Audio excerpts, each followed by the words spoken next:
I don't know, man. Haven't the Irish suffered, like, enough?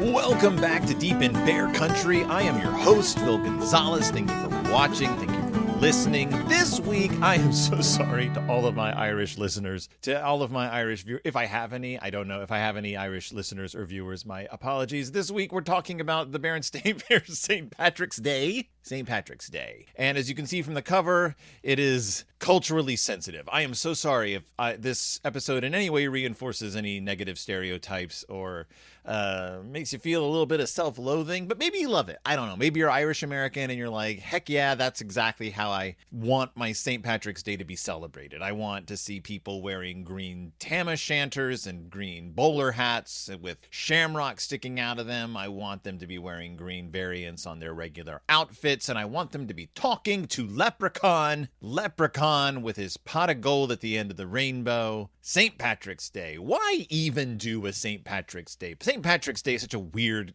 holiday culturally in America. Like, on one hand, you have like the very Irish people who are like, heck yeah, let's celebrate our heritage. On the other side, you have non-Irish people who are like, heck yeah, let's get wasted and destroy property. On the other side, you have like elementary school kids who are like, you got to wear green or you're going to get assaulted. On the other side, you have people who are like, this is a religious holiday celebrating one of the saints who I don't think is a canon anymore. I don't know if he's an actual saint anymore. But on the other hand, you have a celebration that's been going on since at least the 1600s. I believe the first St. Patrick's Day parade was held in America in 1601. I think the first St. Patrick's Day, like big celebration, was 1600. The first parade, 1601 in like Spanish controlled Florida. So it's just, it goes way back. I mean, it's a vast tradition. This is something that's been going on for a long time. And it's St. Patrick's Day celebrations, of course, going way back. I mean, it's Catholic, so going way back. St. Patrick himself, interesting guy, non-Irish, British guy, kidnapped by the Irish, sold into slavery in Ireland, like in the like 700 something, I think, and then he escapes, goes back to England, comes back to Ireland to convert the heathens to Christianity. So he's got this weird, he's sort of held up as this Irish symbol, but also he's British, and also he like forced the Irish to convert. So he like made them give up their traditional ways to conform to Catholicism, but then also like he's sort of the symbol of Ireland. Also, there's like the story of him chasing the snakes out of Ireland, which is hilarious because as paleontologists all know, there were never any snakes on Ireland.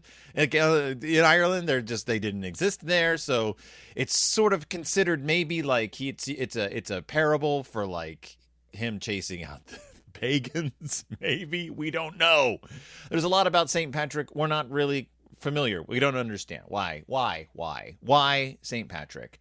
But he was a saint, and then there's the Saint's Day, and then the Irish immigrated or forcibly were immigrated or had to flee to America to get rid of all to get away from all the horribleness going on in Ireland. And they brought these traditions with them. But again, St. Patrick's Day was also a Catholic thing. So it wasn't just Irish, but then it became a source of Irish identity. And then it sort of lost the religious part.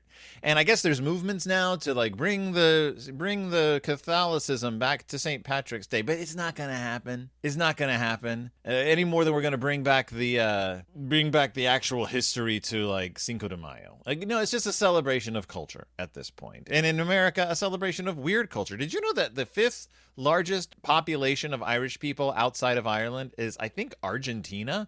They have it's a massive population of Argentinian Irish there because like I guess when the Irish were looking for new places to flee to, Buenos Aires was like, hey, come here, it's the land of milk and honey, my friends. And then they got there and it wasn't. But now there's just this, like 10,000 some Irish people like emigrated to Argentina. I was surprised. They have a huge St. Patrick's Day celebration there. That's how I was doing some research. That's how I found out about that. I was like, wow, the Irish population in Argentina is enormous. So if you're ever looking for some Irish expats, I guess go to Argentina and say hi for me, from me. Say hi. Phil sent me here. He wanted me to say hi to you, Irish Argentinians, I guess. You don't have to.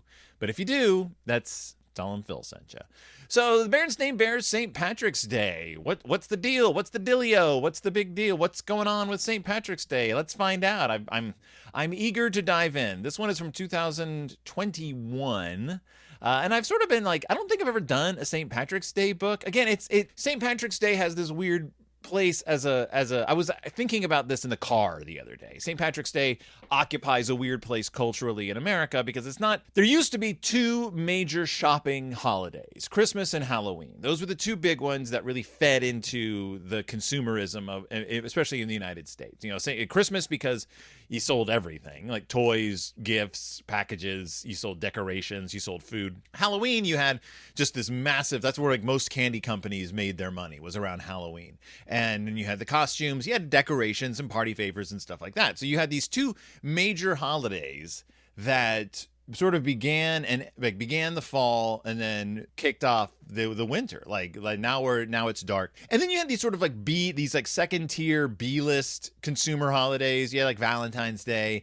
You had Easter, which was sort of Christmas too, as far as like the stores were concerned, because you sold a little more. It's kind of like this Christmas / Halloween too, because you sold a couple of toys maybe to make the Easter baskets. You sold a little bit of candy, like a little more candy that wasn't available at Halloween time. You sold a few decorations, but it was sort of like the B-list holiday as far as buying stuff went. You had Valentine's Day, which is where you sold some more specialty candy. You had 4th of July, you have some decorations there, but then St. Patrick's Day was always this like C or even D-list holiday when I was a kid, because all it really was for us was you wore green, maybe, if you didn't want to get assaulted. And you maybe in class made cutout shamrocks, which I think for us were like sort of, you used snowflake making technology, but instead you were cutting out a 4-leaf clover or a 3-leaf, I can't remember. But you would also cut designs into them and then you'd hang them up. Maybe you made a paper plate face leprechaun. Maybe that too, with a little hat. Like you had top hat cutouts left over from when you were making your face paper plate snowmen. So you just cut those out in green and made leprechauns. Made a beard out of cotton balls, but you dyed them red, and then you drew on a face and you had a leprechaun. There are a lot of arts and crafts, but it didn't mean anything to us. We didn't know what St. Patrick's Day was. We didn't know who St. Patrick was. We didn't celebrate it in any way. I'm not Irish. I'm not Catholic. I mean, I'm a little Irish. I'm allowed to have a little bit Irish as a treat. I'm allowed a little bit. I do have a little bit of Irish blood. I think we should be allowed to be a little Irish at work. We're allowed to have a little bit of Irish in us. I do have a little bit. I do actually have quite a bit of Irish in me. My grandma used to tell me that she's like, "You're more Irish than Mexican," which is a hilarious thing to say to a Gonzalez. And I went out to an audition once when they were looking for Mexicans, and I showed up, and the woman was like, "Absolutely not. However, we could cast you as Irish." And I thought it was funny that she's like pulled that out of her. Like, I was like, do I look in the mirror and see like that's an Irishman? That's I don't know, an O Gonzalez, I guess you could call me. I know, but I do have Irish ancestry. I looked at my history because my mother's side of the family is a lot of European, but there's a glut of Irish in there. But again, not more than I have Latino. Like I'm literally half Latino. So weird, I know. But in any case, that's just me saying I'm allowed to talk about this. I'm allowed to talk about this because my grandmother used to tell me to ignore my Mexican side and focus more on the Irish, I guess. My dad also said that. Anything to pull away from my actual heritage, because I guess at that point you'd be less discriminated against if you claimed Irish ancestry. How would I even claim Irish ancestry to like future employers? Like ignore the Gonzalez part.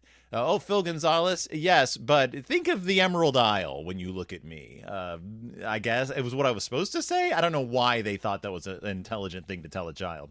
But in any case, the Irish. So I don't have any Irish, like we didn't celebrate any Irishness. We weren't Catholic, and we weren't drinkers. And I wasn't a drinker. I used to not drink at all. So I had no reason to celebrate St. Patrick's Day. There was nothing in it for me. Same reason I would never celebrate a Mardi Gras. Not Catholic, didn't drink. Wasn't from New Orleans, even though I had a lot of New Orleans ancestry because of my mother's side of the family, well, Louisiana. But still, and I live nearish to Galveston, which is a huge Mardi Gras locale. But in any case, none of that. So it didn't have any charm for me. I didn't believe in Leprechaun. I didn't search Pot of Gold. I didn't chase Rainbow. I don't even like Finian's Rainbow. I don't know. Darby O'Gill and the Little People didn't mean a whole lot to me growing up. I watched it, but the Banshee scared me. I was more of a Brigadoon boy, and that's Scottish. So I don't want to offend anyone by mentioning that, but hey, that's the closest I got. Brigadoon, not a very good musical. By the way, it's about 18 hours long, and there's about 7 ballet breaks, which if you're a community theater doing Brigadoon, A, why? B, cut the dance sequences.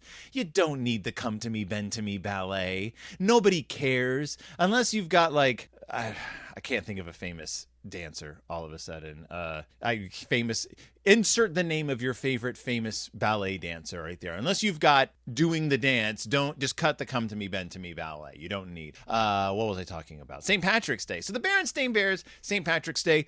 Oh boy, we're going to learn a little bit about bear country here though, because you're going to learn a little bit about bear country here. So 'tis the luck of the bearish, or so we are told, that leads us on to a pot of gold. The luck of the bearish. Hold on to that thought. You may be thinking, that's a weird pun to play, like a weird card to play. You're playing your bear pun hand right at the beginning of the story. Why would you do that, Mike? Well, you'll find out, and it literally feeds into the history of bear world. So, hold on to your bums. Hold on to your Irish butts, because we're getting into it. The look of the bearish. Okay, I'm not going to do any more. I have Irish blood in me, so I'm allowed to do my Irish accent. It's a fun accent to do. But yeah, it's one of the things that like the Irish have to fight a lot is horrible stereotypes, which are not helped by St. Patrick's Day iconography. So what we start off with is this wonderful 2-page spread of bear, like the local region around the Bear family's treehouse. And I love the way this starts off because it talks about the fact that we're at the point in the year when we're between winter and spring. Like it says the weather couldn't decide whether to be cold and snowy or warm and sunny or sometimes warm and snowy, which is weird, but we are literally in that time of year right now as I speak in Minnesota where it's warm out. We're having like 60-degree days, 67-degree days, but also like we know that the snow will come back. I get that it's imminent. It's waiting out there. It's fall spring.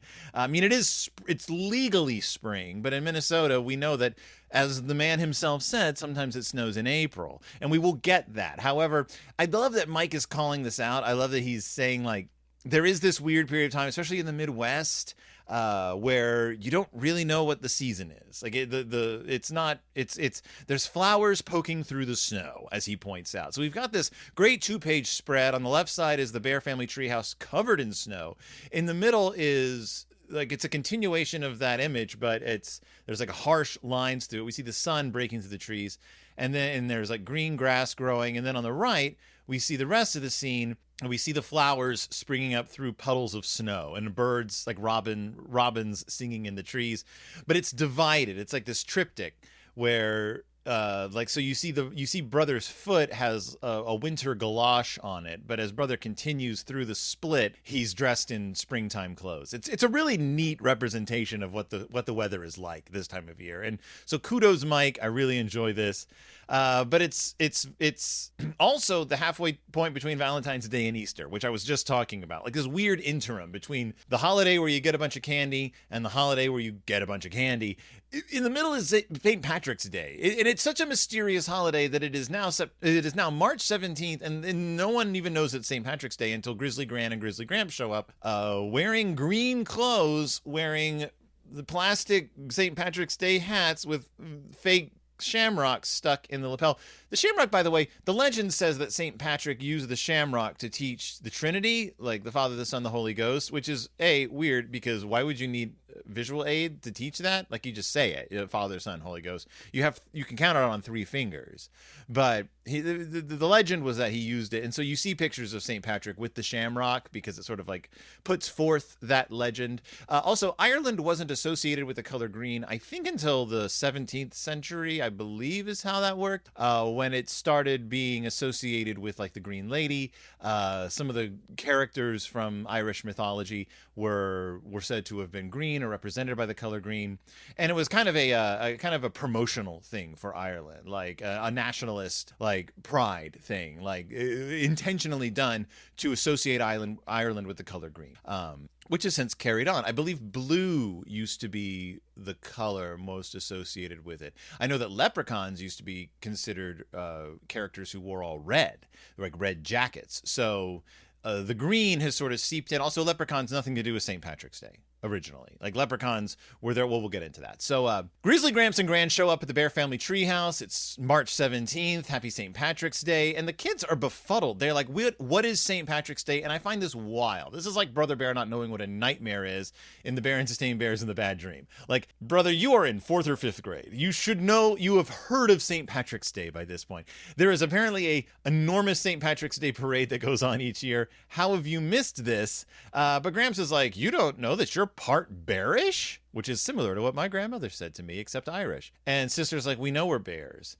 And Grizzly Gramps is like, that's not what I mean. And then he explains. And ladies and gentlemen, remember those butts I referred to earlier in the show? Remember the butts? I want you to take both of your hands right now, and wherever that butt may be, just grab onto it, because you're going to have to hold on to it because it's about to fly out the window. I guess I don't know why we say hold on to your butts, except that it's from Jurassic Park. But in any case, hold on to your butts, because to be bearish, said Gramps, means that some of our ancestors came from the island of, say it with me now, Bearland. Across the sea. Berenstain is a fair green country called the Emerald Isle, which is why we wear green on St. Patrick's Day, because St. Patrick is important in bearish history. And then he says he drove the snakes from Berenstain. That's why there's no snakes there. And we get this 2-page spread showing Ireland, showing St. Patrick his own self. But he's a bear. He's chasing snakes in the book. But ladies and gentlemen, Ireland doesn't exist in Bear World. I'm sorry to break it to you. There is no such country. There is no such island as Ireland. It is Bearland, which means it's the land of the bears, which may mean that the Bear clan is Irish originally, like as opposed to the Grizzly clan, because we know that the bears and the grizzlies, mortal enemies. So were the grizzlies the British? Is that what I'm getting here? Are the descendants of the bears from Bearland? I don't know. It doesn't go into it. But let's remember our Bear World history. The Bear Clan and the Grizzly Clan, ancient feuding families, ancient feuding bloodline. The Bear Clan and the Grizzly Clan helped found America in the 19th century. The Bear Clan and the Grizzly Clan went to war, starting the Great Bear War, which divided the nation, north and south, basically. One family controlled the north, one family controlled the south. They went to war. Eventually, the Great Bear War was settled peacefully in Bear Country, in Bear Town, at the foot of Old Shag, the back scratching tree that stands in the middle of the town square. Remember that, because that means that the history of Ireland, the history of their Ireland, seems to be tied up in the history of the British and the Irish, which makes sense, being the foundation of the Great Bear War, I guess. I mean, I guess that's what we're talking about here, is that the Great Bear War, it's tied into the colonization of Ireland by the British, I guess. Was St. Patrick in their world kidnapped by the Bearish and brought to Bearland, and then escaped back to whatever their version of England is, and then went back to Bearland to convert the heathens? Who knows? We don't go into it. We do know that he apparently chased the snakes out of Bearland. Were there snakes in Bearland? Who knows? We don't know how much of this is true or not, but Sister's upset because she likes snakes. She likes all animals. Well, fortunately for the Bear family, Grizzly Gran has brought St. Patrick's Day clothing, which amounts to green variants on the bear's own clothes, which is amazing. which I guess she's made. And she gives them their clothes. She gives them a bunch of shamrocks with which to festoon themselves. She says, Gramps says, shamrocks are a symbol of Bearland and are said to bring good luck, the luck of the bearish. And Brother's like, thank God I need some good luck. Why does he need good luck? He doesn't actually say, thank God I need some good luck. But it says, Brother didn't mind a little good luck. Brother didn't mind a little good luck because I don't know. We don't know why he needs some good luck. Is he having trouble with bullies? Is he having trouble with girls? Is he having trouble with affairs of the heart? We don't know. But we do know that we're heading to, I thought the next page was going to be the St. Patrick's Day parade. It's not. They're going to the St. Patrick's Day parade. And then Gramps is like, they're like, can you tell us more about Bearland? And Grizzly Gramps is like, of course I can tell you more about Bearland. Let's start with, what's he going to start with? Like the history of like the Gaelic history? Is he going to like the Celts and the Gauls and the invasion by the British? Is he going to go into all this? Is he going to get into the Troubles? Is he going to get into any modern Irish history? No. Can you tell us more about Bearland? Of course. We'll start with the legend of the leprechaun. Just like, great. Okay, great. That's a good intro to Irish history, I guess. Oh, why do we celebrate St. Patrick's Day? Well, let's talk about this made-up little boy. Lepra who? Lepra what? It sounds weird, says Brother. Again, you are in fourth or fifth grade. You have heard of leprechauns before. Like, there are equivalents of Lord of the Rings in your world. I guarantee there is an equivalent of the Leprechaun film series in your world. I guarantee you. They sell these outfits and hats at your local party city.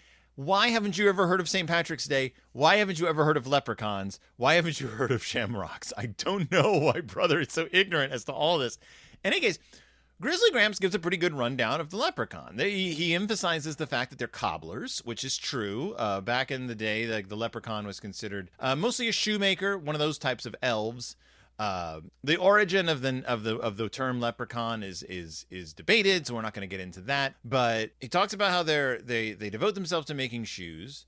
And they also the gold at the end of the rainbow thing. There's a leprechaun's gold at the end of the rainbow. If you can find it, wow. Great. The history of the leprechaun goes way, way back. Leprechaun is like sort of a modern spelling of it and pronunciation. Originally, they were red-coated little men who were separate from fairies, and I want to emphasize that. In some storytelling, especially modern, like modern contemporary fairy tale stories, leprechauns get lumped in with the fairies of Ireland, but they have always been considered separate. They're more like house elves, closer to that concept. They're solitary creatures, for one thing, which is unlike fairies. They don't exist in a realm. They exist in our world, the world of people. They sort of hide in the woods or in houses. They're more like Tomten. They don't have their own. They don't steal you away. They're not tricksters. They will play pranks, but traditionally they would mostly play pranks if you did something to upset them. They're solitary, like to keep by themselves, like to stay hidden, but they will fix your shoes.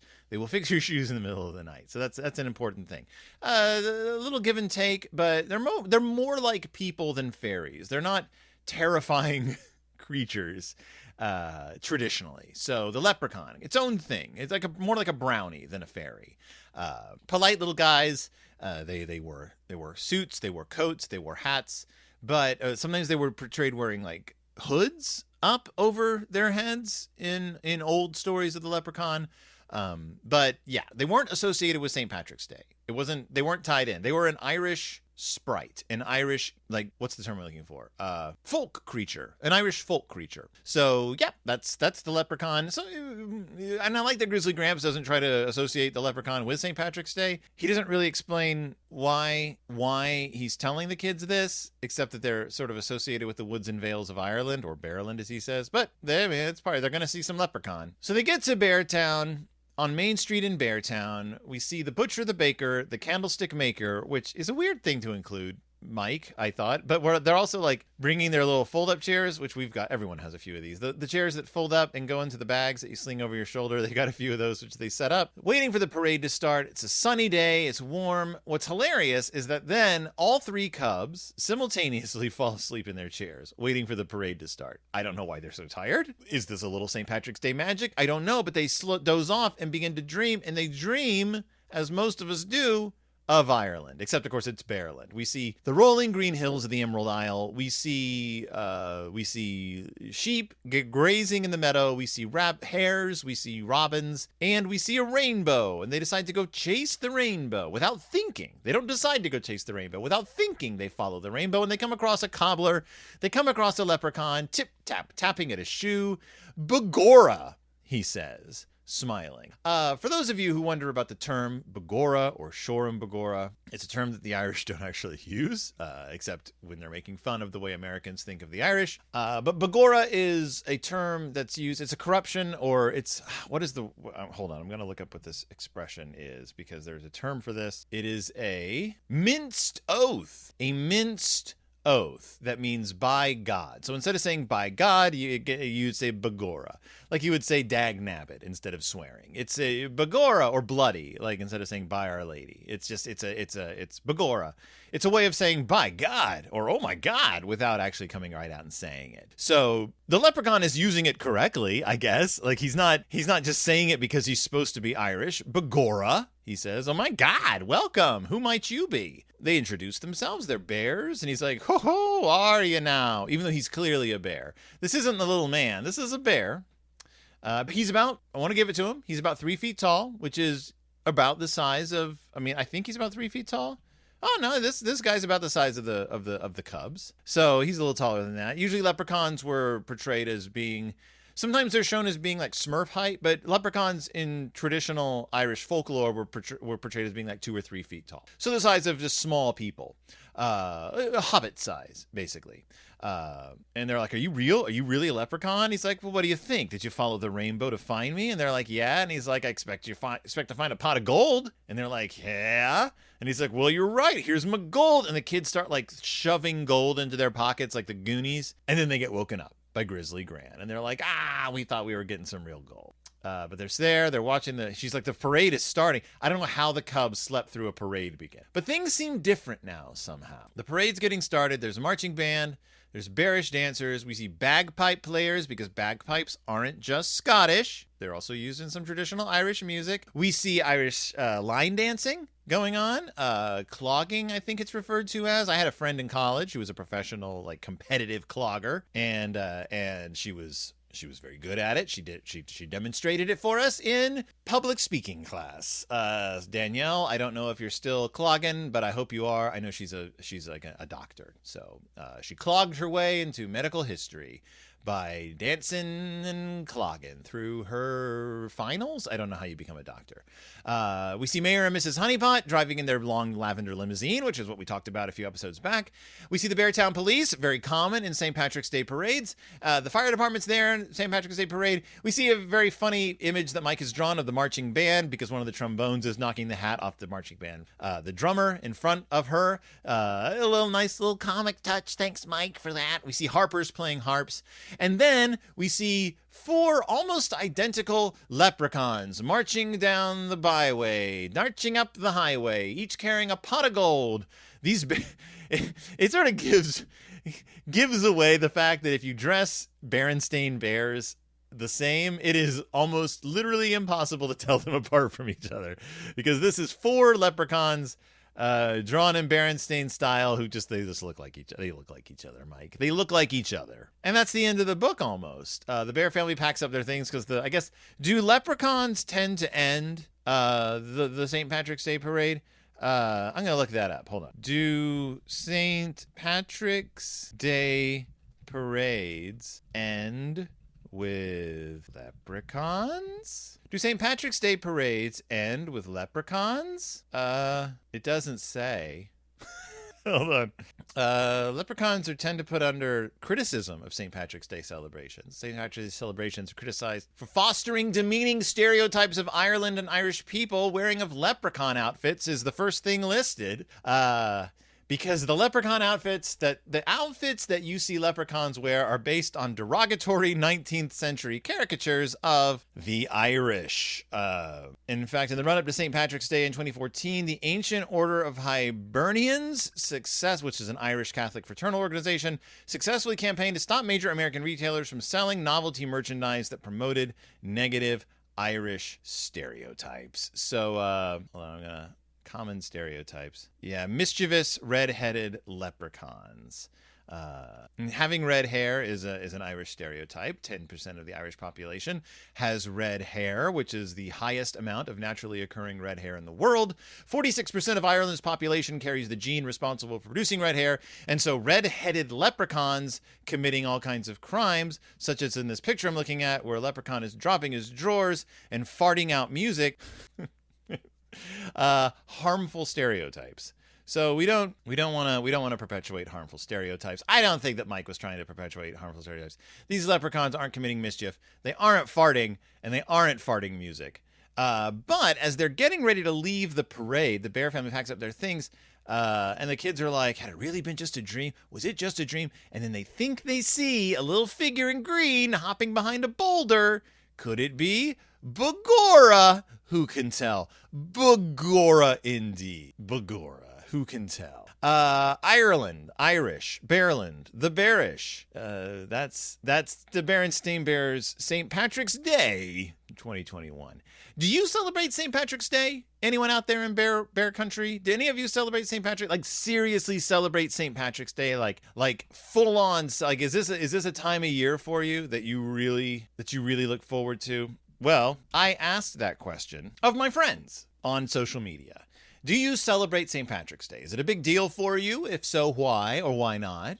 And what do you do for St. Patrick's Day? You go to church, you drink beer, you go to Ireland, do you be a leprechaun? What gives? One of my friends mentioned that her younger sister goes all out with her kids, and in fact, building leprechaun traps has become a thing around this time of year, and I know why that is. It's because of the success of the Christmas tradition of Elf on the Shelf. Suddenly they figured out that you can also do leprechaun stuff in a very similar way around St. Patrick's Day and sell merch related to that. So setting up leprechaun traps is a thing, which I said sounds like a dicey proposition considering that they're magical beings. One of my friends said that he might wear a green t-shirt and eat a Reuben sandwich. Otherwise, it doesn't mean much to him. And so the Reuben sandwich, brought up, we'll bring it up again with one of my friends who says that her family is as Irish as hell is hot. They always get together as a family. They try to produce a St. Patrick's Day themed show every year. My friend who's a comedian. The one thing that they do is commemorate Irish independence, honor the history of the Troubles, and celebrate the hopefully crushing end to the oppression of the British Empire. But I want to go back and talk about, one of my friends says that they've been known to make soda bread and corned beef and cabbage at home, even though they know the latter is not Irish. So the corned beef and cabbage is interesting, and I wanted to bring that up because the Reuben sandwich was brought up, or a corned beef sandwich. One of my friends says he might go to a Jewish deli for corned beef sandwich because he's not a big fan of Irish style corned beef and cabbage, or have a couple of Shamrock shakes. Former guest of the show and future guest of the show, Mark Sweeney, says he carries on a family tradition of making corned beef, cabbage, and potatoes. It's holiday comfort food. Avoid getting pinched or punched. One of my friends makes soda bread, or watching Song of the Sea or The Secret of Roan Inish. The two very good movies. Check them out. And some said when they were in their 20s, they would go out to parades and get tanked. But let's talk about that corned beef and cabbage. So corned beef wasn't traditionally an Irish food. Corned beef was made from sort of some of the worst cuts of beef and was sold to poor people, but not to the Irish. The Irish were in charge of, were manufacturers of corned beef, but it was actually for them considered a luxury good, and so it was exported. Corned beef really took off in sales thanks to, say it with me, the African slave trade, because corned beef was fed to slaves. It was considered a poor person food and a slave food and was not considered a delicacy. My, how times have changed. Much like lobster was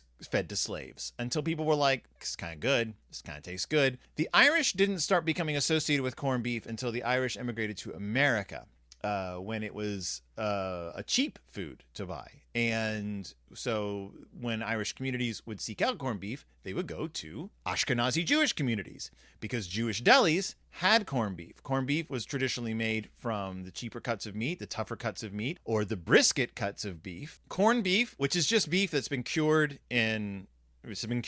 like preserved in salt, was then treated with spices and smoked to make pastrami. So pastrami sandwiches, which were very traditionally sold in Jewish delis and used to make Reubens, were made from corned beef.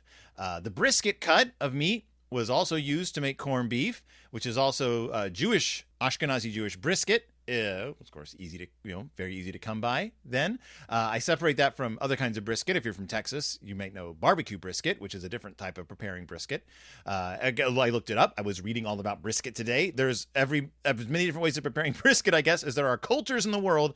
The briskets, beef, cattle don't have collarbones, so the muscles on their chest area are used to support like most of their weight. It's all muscle. So the meat from like the chest area of the cow, the brisket cut, and what's the brisket is different depending on where your butcher is from and what country you're from.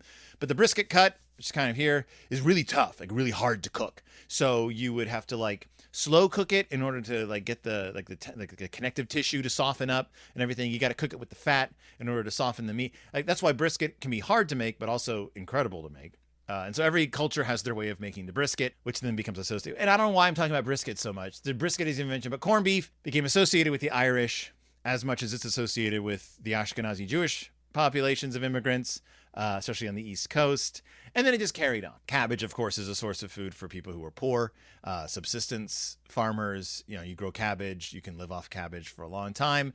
You can make a lot of different things with it. It's a relatively flavorless food, but that absorbs the flavors of other things, but also creates quite a smell when you boil it. So cabbage, it's used to supplement a lot of diets. So yes, there's a lot of different ways of celebrating St. Patrick's Day. I hope that if you celebrate St. Patrick's Day today, I was making fun of this book. This book's fine. This book's fine and it's fun. This book is fine and it's fun. I make a lot of fun of it, but it's if you are Irish and you're put off by the stereotypes of Ireland, if you're put up by the stereotypes perpetuated by St. Patrick's Day, then this book obviously isn't for you. But if you are Irish and you lean into those traditions, you lean into the look, you lean into that, then it's a fun enough book. It's about the kids learning what St. Patrick's Day is, which is a weird thing for them and a weird thing for me to deal with. The biggest takeaway from this book, however, is that Ireland doesn't exist in Bear World. It's Bearland. It's Bearland. It's Bearland. Does Gaelic exist? We don't know. It has to, except that why wouldn't it be called Ireland then? I don't know. I'm assuming that the Troubles existed and that fed into the Great Bear War.